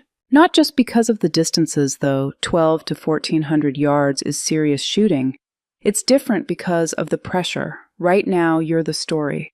The IT girl who came out of nowhere and beat the SEALs. The media is picking it up. I saw an article in Navy Times this morning. You're becoming famous." Kira hadn't seen any articles, hadn't looked. "I'm not doing this for fame." "I know. That's part of what makes you dangerous. You're not in it for ego or recognition. You're in it because Hawk taught you to be excellent and you won't accept anything less." Stone leaned forward. "But other people are in it for ego. And when ego meets embarrassment, things can get ugly. You need to stay focused on what matters, the shooting." Kira met his eyes. "I can handle myself." "I know you can, but I also know Hawk would want someone watching your 6, so I'm watching." Stone pulled out a business card with his personal cell number. "Anything feels wrong, anything at all, you call me, day or night. Understood." Kira took the card, touched by the gesture. "Thank you, Stone. Really, that means a lot. Hawk saved my life. This is the least I can do for his granddaughter." Stone finished his coffee. "Now let's talk about the actual shooting. Have you shot 1,400 yards before, 1,856 yards, Mojave Desert, 3 months ago?" Stone's eyebrows rose. 1856? What were you shooting at? Mule deer, buck, walking, headshot. Stone let out a low whistle. Hawk taught you well. Okay, so distance isn't going to rattle you. What about pressure? You ever shot with hundreds of people watching, with cameras and media and your face on every screen? Kira thought about that. No, it's always been just me and the target. Private training. That's what I figured. So here's my advice. On Saturday, before you shoot, close your eyes for 10 seconds. Block out everything. The crowd, the cameras, the other shooters. Just you and the rifle and the target. Make it feel like Sunday morning in the desert with nobody watching. Can you do that? I think so. Good, because the second you start worrying about who's watching or what they're thinking, you've lost. Shooting at this level is 90% mental. The technical skills are table stakes. Everyone in the top 10 can shoot. The difference is who can quiet their mind and execute when it matters most. They talked for another 30 minutes. Stone shared details about the range setup for Day 3, the expected weather conditions, the format of the competition. Kira absorbed everything, filing it away in the mental database Hawk had trained her to maintain. As they stood to leave, Stone put a hand on Kira's shoulder. One more thing. Win or lose on Saturday, you've already proven something important. You've proven that Hawk's legacy didn't die with him, that the skills and knowledge and dedication he represented are still alive in you. That matters more than any trophy. Kira felt tears threatening again. She forced them back. He'd be proud of you too, Stone, for looking out for me. He'd expect nothing less. See you Saturday, Kira. Bring your A game. Always do. The week crawled by with agonizing slowness. Kira went through the motions at work, fixed computers, updated software, maintained networks. But her mind was always elsewhere. On Saturday, on the final test, on 1,200 to 1,400 yards of air and wind and physics. Wednesday afternoon, a manila envelope appeared on her desk. No return address. Inside, a printout of the Navy Times article Stone had mentioned. The headline, "Civilian Contractor Shocks SEALs with Perfect Shooting Performance." The article detailed her background, her connection to Hawk, and her unprecedented performance through 2 days of competition. There was a photo of her at the firing line on Day 2 behind the M24, face calm and focused. She looked like she belonged there. Kira filed the article away and got back to work. Friday evening, she drove to Lake Arrowhead one last time before the competition, sat on the cabin porch as the sun set, thought about Hawk, about everything he'd taught her, about the moment that was coming. She wasn't nervous, just ready. Ready to show the world what Hawk Brennan's granddaughter could do. Ready to prove that his legacy lived on.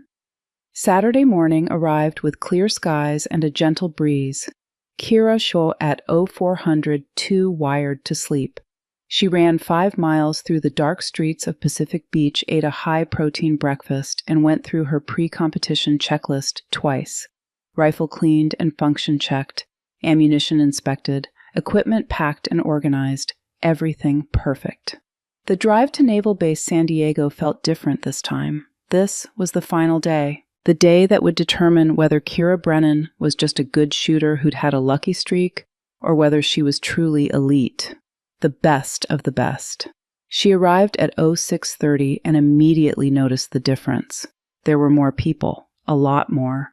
Spectators lined the range, maybe 300 personnel who'd come to watch the finals. There were cameras too, official Navy videographers plus what looked like local news crews.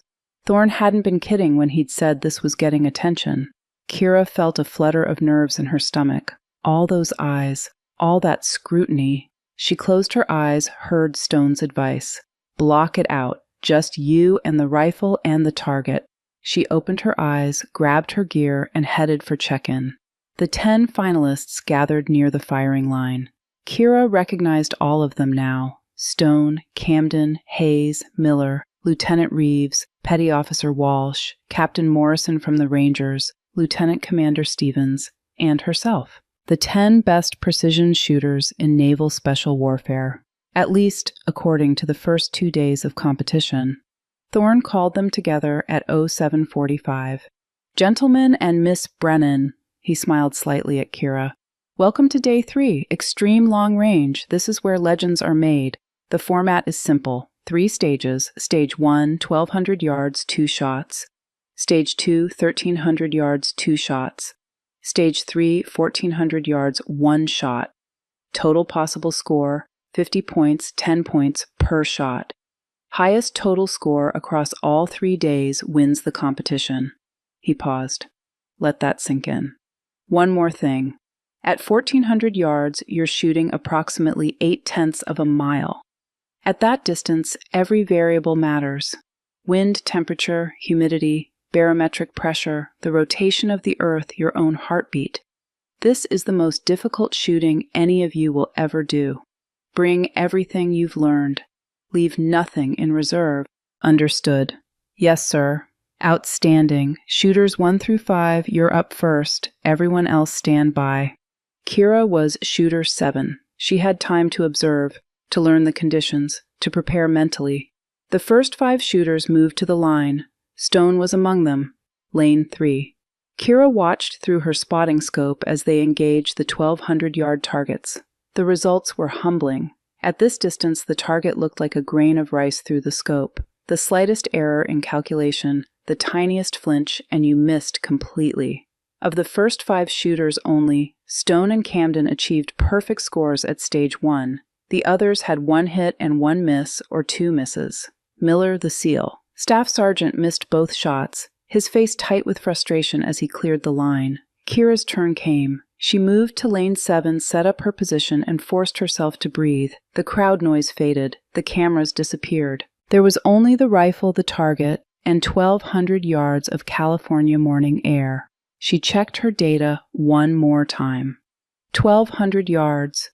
Bullet drop 35.4 MOA. Wind 6 miles per hour from 10 o'clock, call it 16 inches of drift. Temperature 72 degrees. Humidity 65%. Barometric pressure standard. Coriolis effect 6, MOA right. Kira dialed in her corrections and settled behind the rifle. Through the loopholed scope, the target seemed impossibly far away. But she'd hit targets at this distance 1,000 times. This was just another shot, just another moment of perfect execution. Shooters 6 through 10 make ready. Chamber a round, safety off, crosshairs on target, adjusted for wind and distance. Commence firing. First shot, squeeze, recoil, wait, 4.6 seconds, ping, hit, dead center, work the bolt. Second round, same adjustments, but verify the wind. Still 6 miles per hour, still 10 o'clock. Squeeze, ping, hit, dead center, 20 out of 20. Perfect. The scores posted after all 10 shooters had finished Stage 1. Only 3 perfect scores. Kira, Stone, and Camden. Everyone else had dropped at least 1 shot. The competition was already separating. Stage 2, 1,300 yards, the distance where even small errors became catastrophic. At this range, a 1 mile per hour error in wind estimation would cause a miss. A half-degree error in temperature compensation would cause a miss. There was no margin for error. Kira watched the first group shoot. The hit rate was brutal. Only Stone managed a perfect score. Camden dropped 1 shot, the bullet impacting low, misjudged the increased bullet drop. Everyone else dropped at least 1. Several dropped both. Kira's group moved to the line. 1,300 yards felt like shooting at the moon. She ran the calculations. 38.1 MOA of drop. Wind had picked up to 8 miles per hour now from 9 o'clock. That was 24 inches of drift. Temperature had climbed to 76 degrees. Coriolis effect 7 MOA. She made her adjustments, took her position, and emptied her mind of everything except the shot. First shot. Perfect process. Perfect trigger press. Wait. Ping. Hit. Second shot. Verify wind. Still 8 miles per hour. Same corrections. Ping. Hit. Perfect again. 40 out of 40 total. Only 2 perfect scores in Stage 2. Kira and Stone. Camden had dropped both shots, clearly struggling with the distance. The other 7 shooters were falling further behind. The leaderboard after 2 stages showed Kira in first place by 4 points with Stone close behind. But Stage 3 was worth 10 points for a single shot. Anyone who hit could still win. Anyone who missed was out of contention. Thorne called everyone together before Stage 3. Shooters, this is it. 1,400 yards, one shot. Winner take all. I want to see the best shooting of your careers. Make it count. Kira moved to Lane 7 for the final time. 1,400 yards, nearly 0.8 of a mile. She'd shot further than this in the Mojave, but that had been alone. No pressure, no cameras, no 300 people watching. She thought about Hawk, about all those hours on the range, all those conversations about mental discipline and focus. She thought about his last words, "Don't waste it." This was the moment. The culmination of everything he'd taught her, everything she'd practiced, everything she'd become. Kira closed her eyes for 10 seconds, just as Stone had advised, blocked out the world. When she opened them, there was only the rifle, the target, and 1,400 yards of air. The calculations flowed through her mind like water. 41.2 MOA of elevation. Wind now at 10 miles per hour from 8 o'clock. That's 34 inches of drift. Temperature 79 degrees. Coriolis effect 8, MOA right. She dialed in the numbers, her fingers moving with practiced precision. Thorne's voice seemed to come from very far away. Final stage. Make ready. Kira chambered her last round. This was it. One shot. One chance. She found her natural point of aim controlled. Her breathing slowed her heart. 56 beats per minute, 52, 48, between heartbeats. Squeeze. The rifle spoke for the last time. The suppressor cracked. Kira watched through the scope, tracking the invisible arc of the bullet as it climbed and fell across impossible distance. 5.1 seconds of flight time. The crowd was silent. Even the wind seemed to hold its breath. Ping. The sound of lead striking steel echoed across the range like a bell. Hit. Dead center. Perfect. The crowd erupted. Kira heard cheering applause voices raised in appreciation. But she just lay there behind the rifle, feeling the adrenaline drain away, replaced by a profound sense of completion. She'd done it. 50 out of 50 on day 3. 150 out of 150 across all 3 days of competition. Perfect score. Mathematically impossible to beat. Stone was the first to reach her, pulling her to her feet and into a fierce hug that lifted her off the ground. That was beyond anything I've seen in 20 years. You've transcended everything Hawk taught you. You just made history, Kira. Nobody's ever shot perfect across all 3 days. Nobody. Camden arrived next, grinning despite finishing third. Ma'am, I've been shooting competitively for 15 years. I've never seen anything like what you just did. That final shot you made it look easy.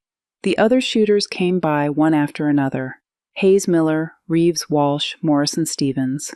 All of them offering respect, congratulations, acknowledgement that they'd just witnessed something special, something they'd tell their grandchildren about. Thorne appeared with the official score sheets. His expression was unreadable. "Miss Brennan, if I could have a word." They stepped away from the crowd. Thorne handed her the final results. Final standings, Operation Spear Tip. 1. Kira Brennan, 200 out of 200. Perfect score. 2. Master Chief Derek Stone, 196 out of 200. 3. Gunnery Sergeant Royce Camden, 188 out of 200. Thorne looked at her with something that might have been awe. In 5 years of running this competition, the highest score we've ever seen was 238. You just shot 250. Perfect. Across 3 days, 30 shots, distances from 600 to 1,400 yards in varying conditions. Do you understand how remarkable that is? Kira's voice came out quieter than she intended. I just did what my grandfather taught me, sir. Your grandfather taught you to be the best precision shooter I've ever seen, and I've seen a lot. Thorne paused. There's going to be a ceremony this afternoon, awards media official recognition. But before that, I need to ask you something. Will you walk with me? They walked away from the range toward a quieter area near the command building. Thorne was silent for a long moment, clearly weighing his words. Kira, what I'm about to tell you is not public knowledge. Operation Spear Tip wasn't just a competition. It was a recruitment test. Kira stopped walking. Sir. 3 months ago, naval intelligence intercepted communications indicating a credible threat against U.S. military assets. We don't know the specifics yet, but we know it's serious. We need people with unique skill sets, people who can operate effectively in high-pressure situations, people who can do things others can't. Thorne turned to face her fully. We need someone like you. I'm not military, sir. We can fix that. Direct commission to lieutenant, fast track through basic officer training, then assignment to a special project team working with Naval Intelligence and SEAL Command. He let that sink in. Or you can decline. Take your $50,000 and go back to fixing computers. No judgment either way. Kira felt like the ground had shifted beneath her feet. What kind of special project? The kind your grandfather spent his career on, the kind that matters, the kind that saves lives. Thorne pulled an envelope from his pocket. This is a letter Hawk wrote in early 2018, about 18 months before he died. He gave it to me with instructions to deliver it to you if you ever found your way to naval special warfare. I think now is the right time. Kira took the envelope with shaking hands. Her name was written on the front in Hawk's familiar handwriting. She opened it carefully. The letter read, Kira. If you're reading this, it means Thorne gave it to you. It means you found your way to the teams just like I always knew you would. I'm proud of you, Kira girl. So damn proud. I've trained you in everything I know. Not because I wanted you to be a soldier, but because I wanted you to be capable of protecting others when it mattered most. You have a gift. The kind of gift that comes along once in a generation. Don't waste it sitting behind a desk. Thorne will offer you a chance to serve. To use what I taught you for something bigger than yourself. I can't tell you what to do, that's your choice. But I can tell you what I believe, that you were meant for this, that every hour we spent on the range, every lesson, every shot, was preparing you for a moment just like this one. Trust yourself. Trust your training. And if you decide to serve, know that I'll be watching over you, always. Whatever you decide, I love you. You've made me proud every single day of your life. Semper Fi Hawk. Kira read the letter twice, tears streaming down her face. She looked up at Thorne through blurred vision. He knew this would happen. Hawk always knew. He was the most perceptive man I ever served with. Thorne gave her space to process. You don't have to decide today. Think about it, take your time. But know that the offer is real and it matters. Kira folded the letter carefully, placed it back in the envelope. She thought about Hawk, about all those years of training, about 1,856 yards in the Mojave, about perfect scores and impossible shots, and a legacy that demanded to be honored. She thought about what Hawk would want her to do. The answer was obvious. I don't need time, sir. I'm in, Thorne smiled. I was hoping you'd say that. Welcome to Naval Special Warfare, Lieutenant Brennan. Your grandfather would be so damn proud. The award ceremony that afternoon was surreal. Kira stood on a platform in front of 300 people, while Admiral Thorne presented her with a trophy, a check for $50,000, and an official slot in the advanced sniper course. Cameras flashed, people applauded. Someone handed her a microphone and asked her to say a few words. Kira looked out at the crowd. SEALs, Marines, Rangers, sailors, all of them watching her waiting. She thought about Hawk standing on that cabin porch, teaching a 12-year-old girl how to read the wind. I'm not a soldier, Kira said into the microphone. I'm not a warrior, I'm just someone who had an exceptional teacher. My grandfather, Chief William Hawk Brennan, spent 30 years in SEAL Team 3. He taught me everything I know about precision shooting. Every technique, every calculation, every moment of discipline required to do this at the highest level. She paused, felt emotion welling up. This trophy doesn't belong to me. It belongs to him, to Hawk. He's the one who made this possible. I just did what he taught me to do, and I hope wherever he is, he's proud. The applause was thunderous. Kira stepped down from the platform, clutching the trophy, feeling overwhelmed and grateful and ready for whatever came next. 2 weeks later, Kira sat in a classified briefing room deep within Naval Special Warfare Command. Thorne was there along with 2 men in civilian clothes she didn't recognize. One introduced himself as Agent Reynolds, CIA. The other didn't give a name. "Lieutenant Brennan, what I'm about to tell you is classified top secret," Reynolds began. "The threat Thorne mentioned isn't hypothetical. 3 days ago, we identified a high-value target in the mountains along the Afghanistan-Pakistan border, a terrorist commander responsible for 17 attacks on U.S. forces. He's protected by terrain that makes conventional assault impossible." A satellite image appeared on the screen. Rugged mountains, a compound perched on a cliff accessible only by one narrow road that wound up the mountainside. "The only approach is from this ridge." Reynolds pointed to a rocky outcropping on the satellite image. "Distance to target 1,943 yards, just over 1.1 miles, beyond the range of our standard sniper teams, beyond the range of anyone we have. Except you." Kira felt her pulse quicken.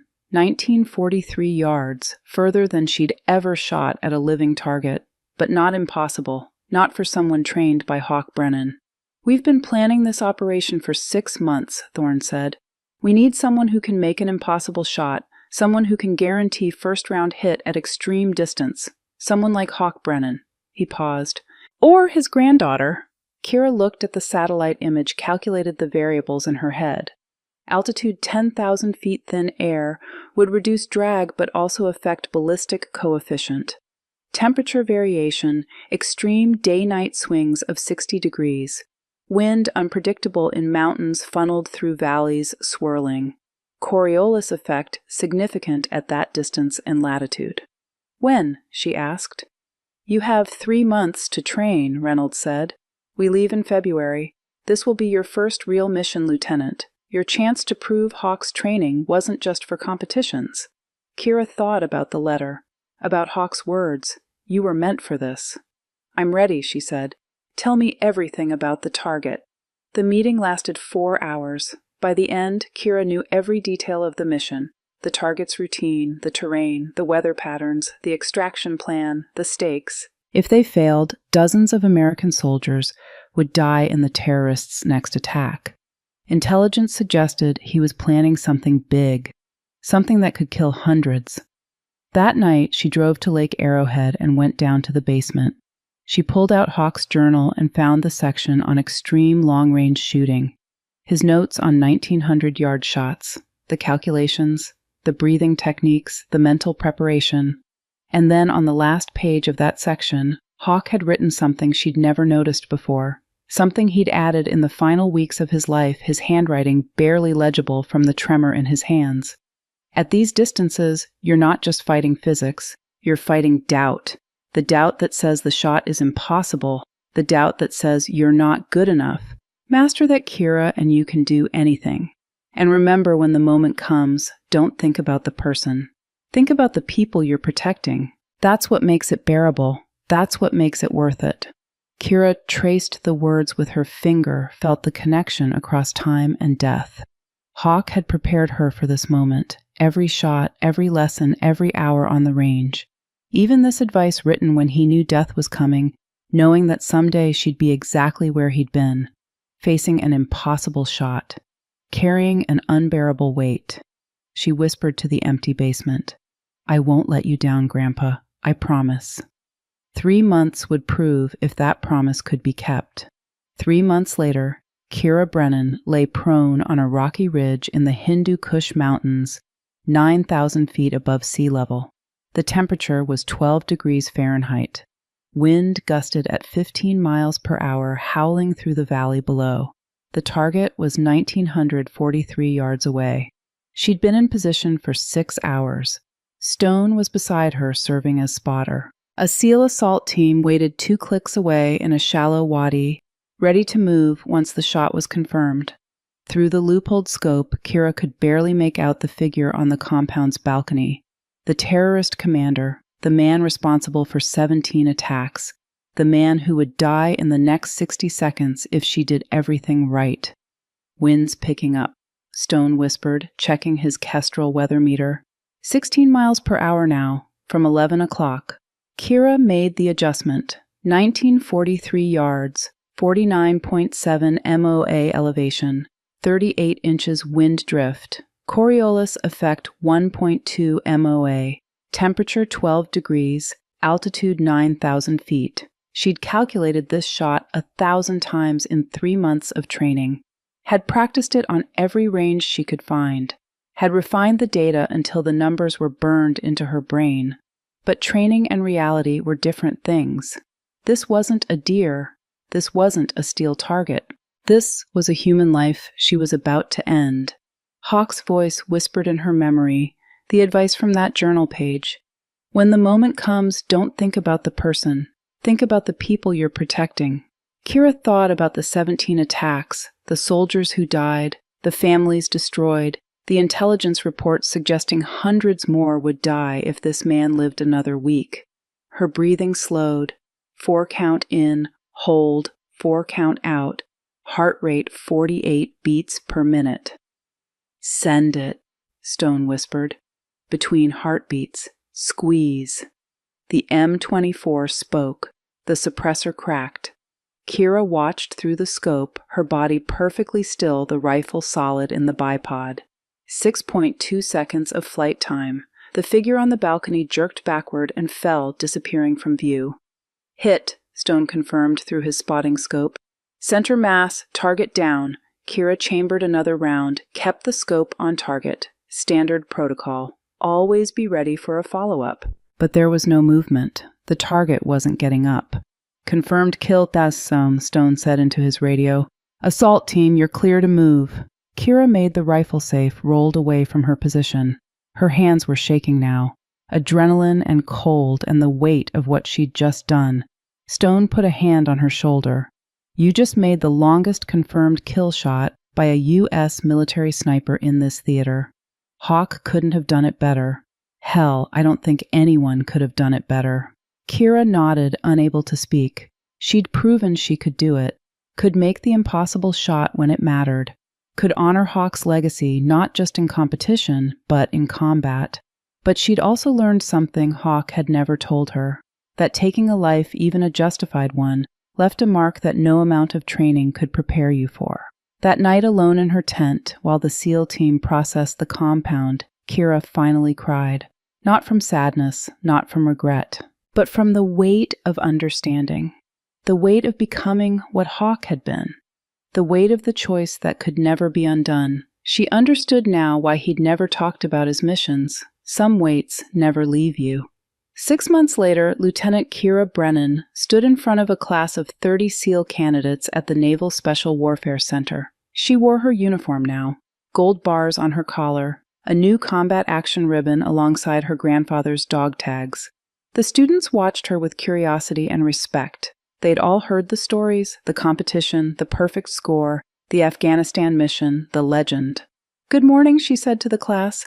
"I'm Lieutenant Brennan. Some of you may have heard about Operation Spear Tip, but that was just a competition.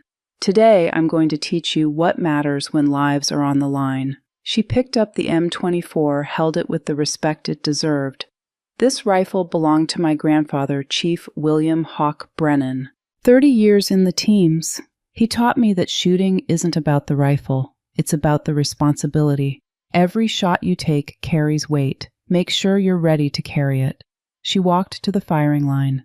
1,400 yards downrange, a target waited.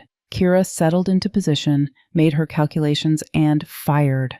5.1 seconds later, the ping of lead on steel echoed back. She stood, looked at the class. That's the easy part. Hitting a target that doesn't shoot back. The hard part is everything that comes after. The knowledge that you ended someone's life. The responsibility for that choice. The weight you'll carry for the rest of yours. The students were silent, absorbing this. Some of them looked uncomfortable. Good, they should be. "My grandfather never talked about his missions, Kira continued. "I understand why now, but he also taught me that the weight is bearable when you know why you're carrying it. When you know that the shot you took saved lives, protected people, made the world a little bit safer." She paused, looked out at the young faces. "That's what we do here. We protect people who can't protect themselves. We make impossible shots at impossible distances because we're the only ones who can. And yes, it costs us something, but it's worth it." As the students moved to their firing positions, Kira looked up at the sky. The mountains of Afghanistan were 10,000 miles away, but she could still feel them, still see that figure falling on the balcony. She whispered to the wind, "I did what you trained me to do, Grandpa. I honored the gift you gave me, but I also learned why you never talked about your missions. Some weights never leave you. Thank you for teaching me how to carry them."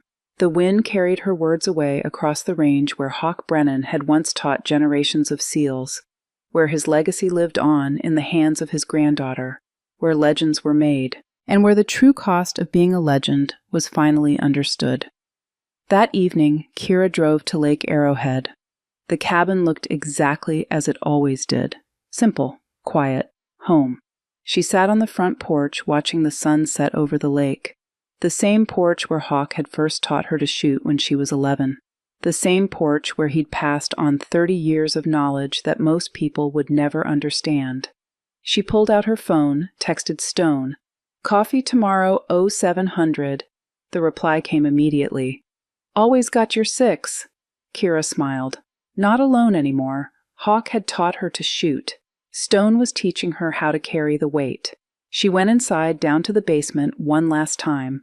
In Hawk's journal on the very last page, hidden in the back where she'd never looked before, she found one more entry, written in pencil so faint she'd missed it before, dated 2 days before Hawk died. "Kira, if you're reading this, you've walked the path I walked. Now you know why I never spoke of missions. The shots we make save lives, but they take something from us too. Don't carry it alone, Kira girl. Find your team. Find your Stone. That's the real lesson I hope you learned. The rifle isn't the legacy. The people we protect are. And the people who help us carry the weight, they're the real gift. I'm so proud of you, more proud than words can say. You've become everything I hoped you'd be. And more. Love always, Hawk." Kira closed the journal, wiped her eyes, and climbed the stairs. She set the M24 in its case by the door, ready for tomorrow's class. On the mantel, Hawk's photo looked down at her. Chief William Brennan in his dress uniform, 60 years old, eyes sharp and knowing. The photo was taken 2 years before he died. Kira picked it up, held it for a moment. "I understand now, Grandpa. You didn't teach me to shoot. You taught me when to shoot, why to shoot, and who to trust when the weight gets heavy. Thank you for preparing me, for everything." She set the photo back, turned off the lights, and walked out onto the porch one last time. The stars were brilliant above Lake Arrowhead, the same stars Hawk had shown her when she was 11, teaching her to navigate by constellations, teaching her that the world was bigger than she could imagine and that she had a place in it. Kira whispered one last time to the night, "I won't waste it. I promise." Somewhere in the darkness, in the mountains and the memories and the spaces between heartbeats, Hawk Brennan smiled. His legacy lived on, not just in the rifle, not just in the perfect shots, but in the woman who understood what it meant to carry the weight of protecting others. The woman who had become the legend he always knew she could be. The last bullet had been fired, the last shot had been made, but the story was far from over. It was just beginning.